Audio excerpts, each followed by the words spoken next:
Good morning, good morning, good morning, everyone. Kimberly Sulfridge here, and welcome to Cocoa with Kimberly. And yes, I said cocoa, not coffee. So the reason for that is I am one of those super weird people that does not like coffee, if you can believe that. I never have, I never drank it before. It is weird. I get it. So so You I don't know what you're I missing. figured since I'm talking kids and money here, cocoa seemed appropriate. So we are talking cocoa with Kimberly here. So I am here today with Paula Weiss of CNS Insurance. Yes. And hello, Paula. How are you doing today? I'm fantastic on this wonderful Friday, and I'm really sad that you don't like coffee. You are missing something special. It's funny you should say that because I actually had a friend. This was, oh my gosh, 20 years ago, probably, that was determined that I was going to like coffee. Absolutely determined. And so she started making all different kinds of coffee for me. And so it was, I don't even know the terminology because I don't drink it, but mochas. And she's like, "Do you like chocolate?" And I'm like, "Well, I'm a girl. Of course I like chocolate." And so, I don't even know how many she made me. And every single one, I'm like, "Yeah, I taste the chocolate, but I still taste coffee. I don't like the taste of coffee." So I don't know. My parents didn't drink it either. So maybe that has something to Yeah. do with it. Mhm. Yeah. So I don't know. I'm We'll weird. forgive you. It's okay. That's right. Well, it is what it is. So, Yes. we'll go on. Cocoa's great though. Love my chocolate. So Yes. so I'm assuming you're probably drinking coffee this morning if I had to No, guess. actually, lemon and water. Ah, well, it is that time of year, isn't it? Yes, yes. And I will apologize for whatever is hanging out my throat this morning. I am not sick. It's what I was told when I moved here. Welcome to Dallas. Yeah, And one of those yes. wait 5 minutes and the weather changes type Hmm. scenarios. Yeah. So I will apologize for sounding like Kermit. Right.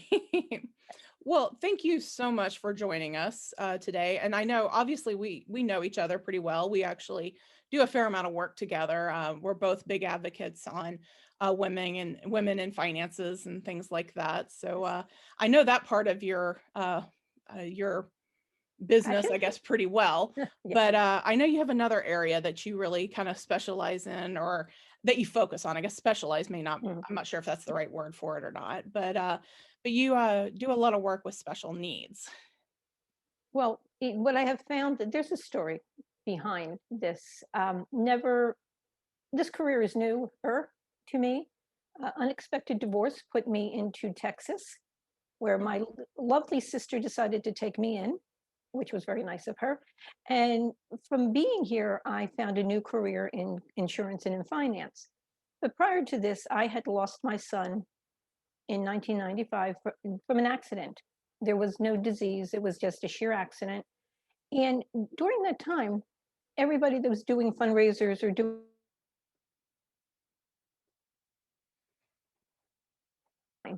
to find a way to have a legacy for him. And I couldn't figure out how to do it and kept plowing along and doing what I do. And he loved helping kids and he loved helping special needs kids. He was always out there. If they were playing ball or doing anything, he was always the first to interact. And I think his life would have moved forward in that type of career.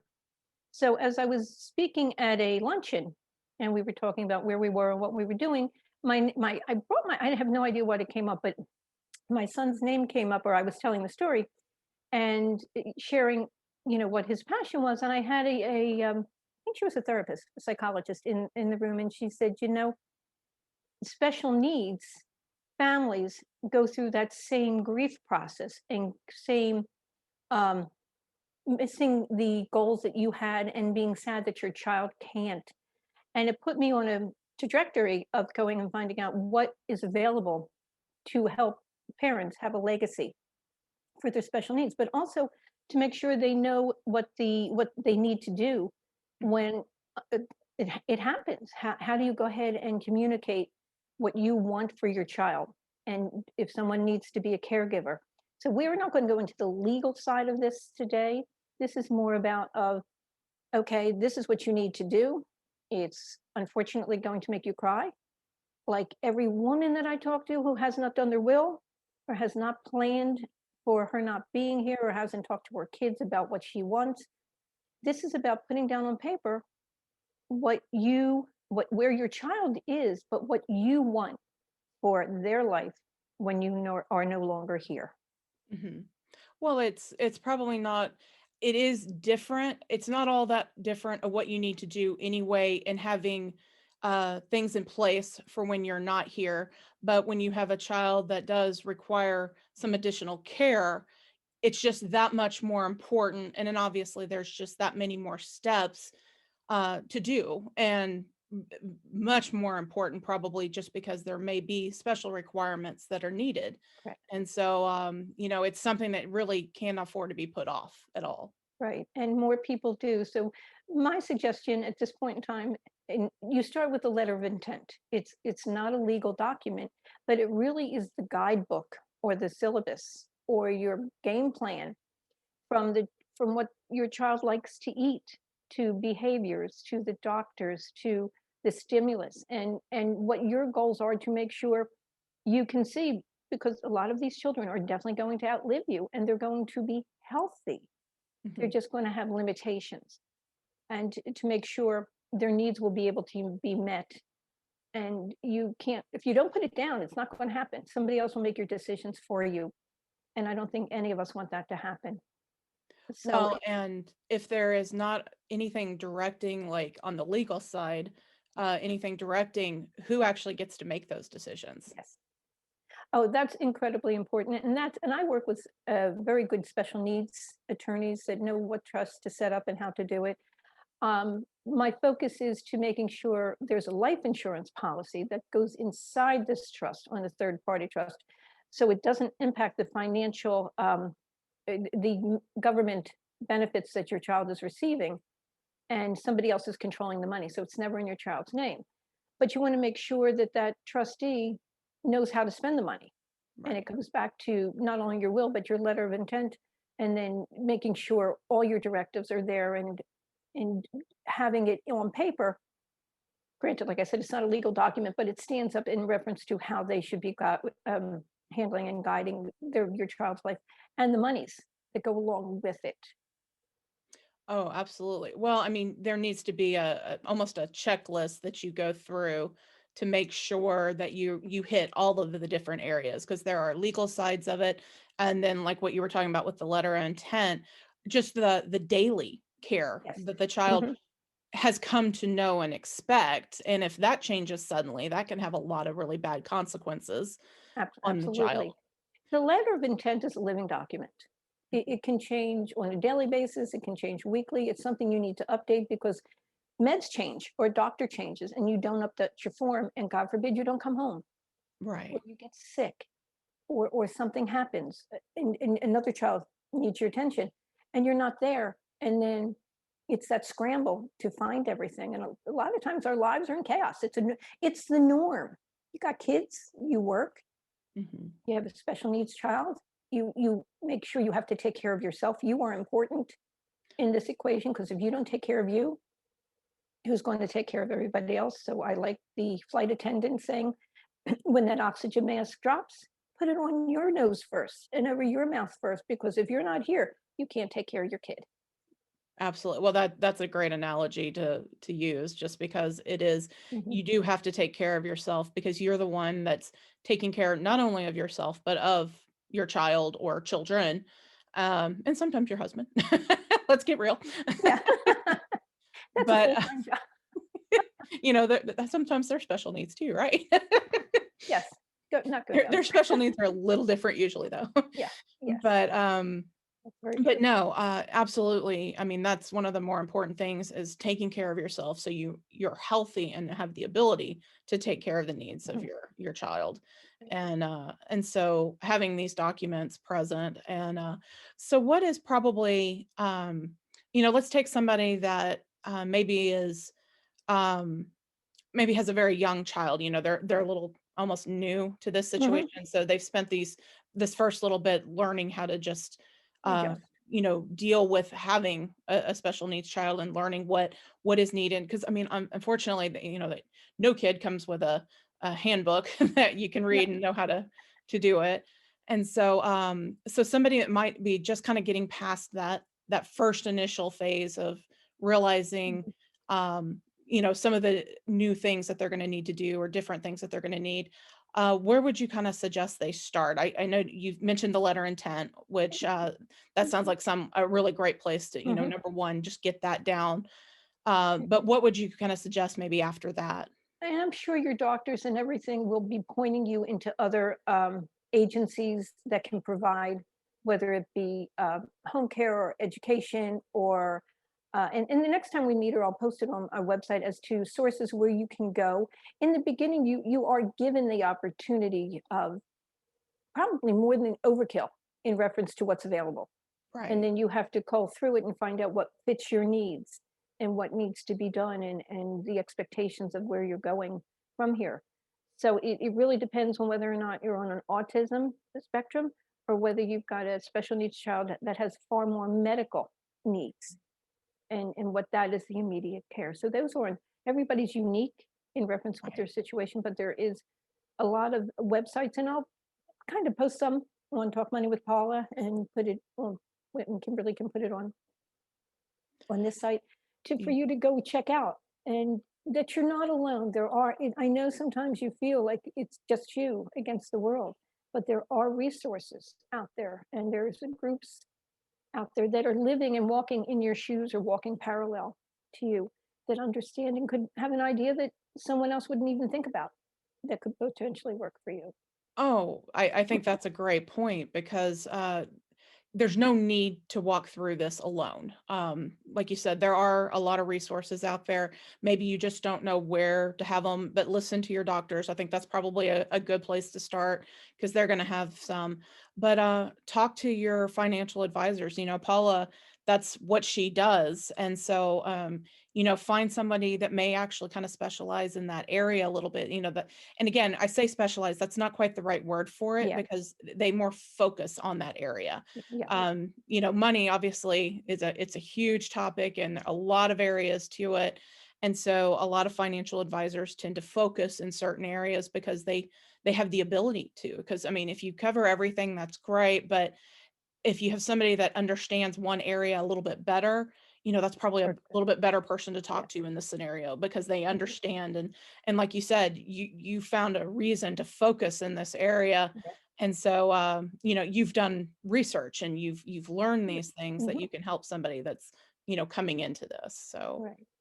Well, I hear his voice in my head when that kind of clicked and the light bulb went off. And he said, "Yeah, Mom, it's about time." So if you hear a snarky little 17-year-old in your head, you kind of go, "Yeah, I get it." So that's an ongoing conversation I have. It's like, "It's absolutely. not done yet, Mom. What are you Right. waiting for, Mom?" Yeah. So motivation, and when I say this, it's, I don't walk in your shoes, but my grief is parallel to yours, Mhm, and I do understand. I don't necessarily understand totally raising it, but I'm talking to your emotional side, mhm. and if we don't take care of that, the rest of us falls apart. Right. So Well, and I think that's it. You need a team around you. absolutely. It's great to have the support of friends and family. That's obviously a very important part of it. Mhm. But have extend that team a little bit to your financial advisors or an attorney that specializes in this area. Yes. Because again, there's some things that you're going to need. We all need documents and things like that to kind of Yes. plan out the rest of our lives. And Yeah. that's kind of where we focus in a lot of some of the other Yeah. areas that we talk about with women. Do you have a will? Do you have your directives? Do you have all these things? Better yet, And does somebody know where they are? right.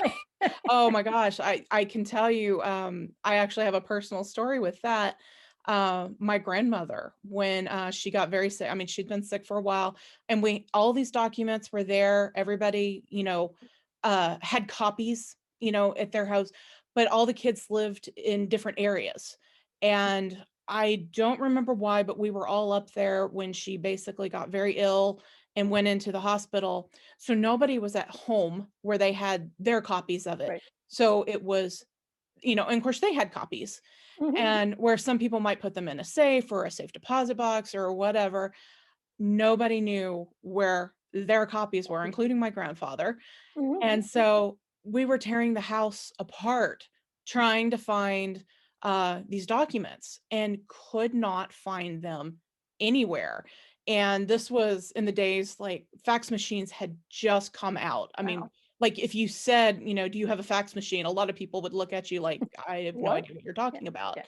And in fact, my job during that time was trying to find a fax machine in this small Oklahoma town and driving around to, convenience stores and all these different places. Right. And I remember, going into one and trying, he's like, "Can you describe it to me?" And so I'm describing it to him. He's like, "Oh, a photocopier." I'm like, "No." Mm. And then he's like, "A telephone? What? I don't understand." I'm like, "Okay, you obviously don't have one." And so, but we were trying to be able to get somebody else's to be faxed in. I mean, we spent, I think, 2 days before we were able to actually get one to a Mhm. small town in Oklahoma. And turns out it was on our sewing machine the entire Well, time, which, that's where you put your important documents, right? right. It's a sewing Of machine. course. Yeah, I And understand this. right. Well, and if any of us had really thought about it, that probably would have been where we would have checked because that was something that was very important to her. She Mhm. she sewed all the time. So Yep. that was an important place for her. Mhm. But yeah, absolutely. You need to know where those documents are Right. and And make have them sure on they're record. updated. And a little bit off topic here, but make sure they're updated. Make sure doing on any of your investments, any accounts that you hold, that to prevent them from going to probate, make Yeah. sure they're correct. I've seen plenty of have had either an ex-wife or an ex-husband on insurance Yeah. policies, and thank God we caught them prior to, because Mhm. if not, that money would have gone to where you didn't think it should be going. So those are things that we chat about, but to make sure. But with a special needs child, it's more of an ongoing and updating Mhm. because things happen, and to keep it going. But it just remember, it's your voice. It's your voice for your child, Right. and if you don't share it, somebody else is going to make that decision. Yeah, well, and I would assume the government is probably where that starts until Unfortunately, yeah, and that's not who you want making those yeah, decisions for you until somebody no, else can be appointed, and what if there's not somebody else to be appointed or right. something, like, it that you just don't want that to be the decision-making process for you. And then You the want to be. financial, yeah, and the financial side. If you haven't prepared for that, Mhm, what does that look like if you don't? So hard questions, but incredibly important questions. mhm. Um, they're not one to put on the shelf and say, "Oh, I'll get you," and months go by and things change and they haven't been done. Right. So, Well, and I think we have a tendency to do that sometimes. I mean, oh, we have the best intentions yes. but sometimes life gets in the way Mhm. and oh, I'll get to it tomorrow. I'll get to it next week and next week comes, next month comes, next year comes and it's Too late. you never know when something can happen. I mean, look at this past year and what we're still living through. Nobody saw that coming Right. and unfortunately, a lot of people have lost their lives in this situation, and unfortunately, more probably to come. And, you never know when something can just Right. happen overnight. Yeah. So planning, always be prepared. It's never too early to plan, Mhm. but you need to reduce it to writing. You need Yes. to make it clear and do not put it in your wallet.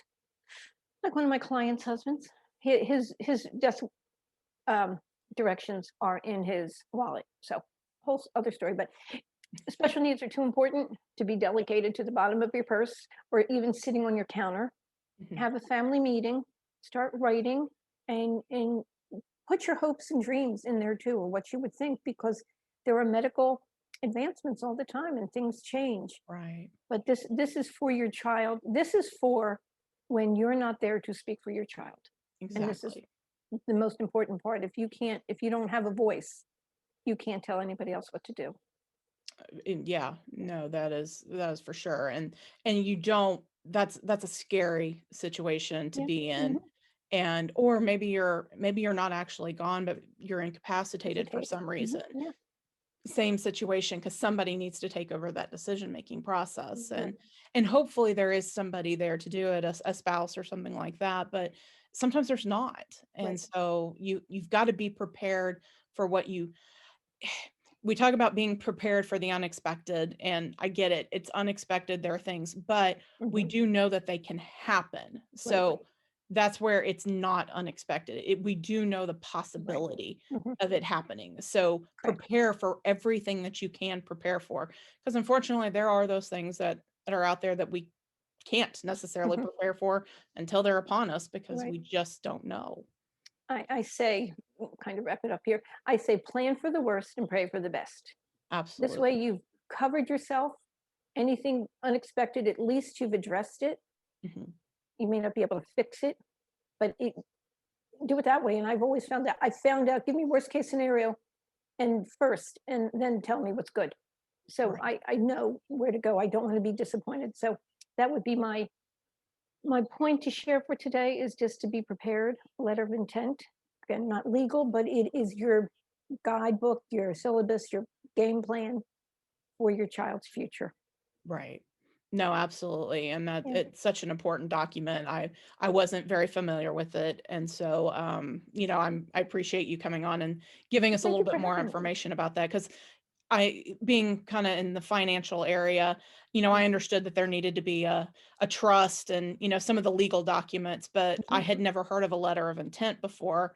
And which made sense when I read what it was. I was like, well, of course there needs to be something like that. Mhm. And so I think that's a great place to start, because Yeah. you can get it all, and like she said, get it down on paper. Make sure it is there. You don't Mhm. want somebody trying to guess what Right. you would have wanted, because they'll have the best intentions at heart. But if they don't know, they don't know. So, Correct. And it but crystallizes it for you. I think when you see it down on the paper and you're making this list, it becomes the reality. And granted, I mean, we all are upset that if we're not going to be here for our kids to grow up. But it's a matter of you need to even be more prepared mhm. because Well, not to that will mention, I happen. think if you start writing these things down, you'll remember other things that you might not have thought to tell somebody, Correct. because it gets that process started in your head, Mhm. and you'll realize, oh, I didn't say that. Oh, I forgot about this, and things that they do need to know, Mhm. and so that will help you remember those things that you're needing to put down as well. So. Yeah.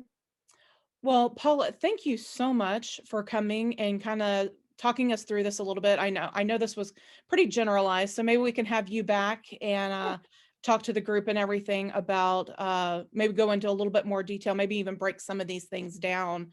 We Wonderful. can talk about, have a session maybe more on just what letters of intent should contain, and give people an idea, and maybe almost like a checklist of things to make sure you've done, and who to talk to and things like that. So, That'd be such wonderful. I'd love to.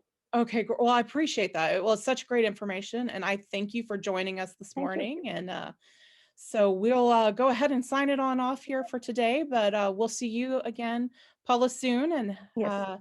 we'll I'll see see you. everybody else here soon too. So All right. everybody have a great rest of your day. And a fantastic weekend. Yes, and stay safe. That's right. Yes. It's Friday. It's time to Yeah. go get a little rest and recoup a little bit from the week. Yeah. Absolutely. Well, you guys have a great day. Thanks so much for sharing. Oh, well, thank you for sharing, and we'll see everybody soon. Bye bye now. Bye.